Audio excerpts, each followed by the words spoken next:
গুম, খুন, হত্যাকারী ফ্যাসিস্ট হাসিনা ও তার দূষরদের গ্রেফতার এবং বিচারের দাবিতে বিক্ষোভ মিছিল ও সমাবেশ অনুষ্ঠিত হয়েছে। বুধবার ২৬শে ফেব্রুয়ারি বিকেলে শহরের গেইটপাড় এলাকা থেকে এক বিক্ষোভ মিছিল বের হয়। মিছিলটি শহরের প্রধান সড়ক প্রদক্ষিণ করে বকুলতলায় গিয়ে শেষ হয়।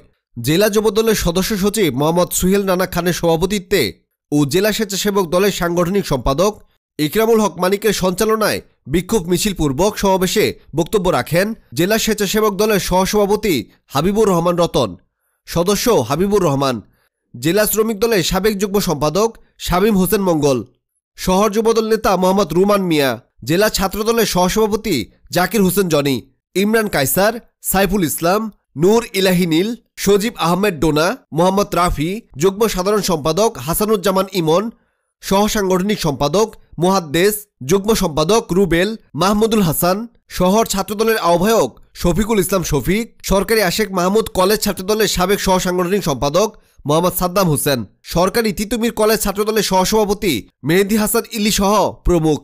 বিক্ষোভ মিছিল ও সমাবেশে জেলা যুবদল, জেলা স্বেচ্ছাসেবক দল ও জেলা ছাত্রদলের হাজার হাজার নেতৃবৃন্দ উপস্থিত ছিলেন।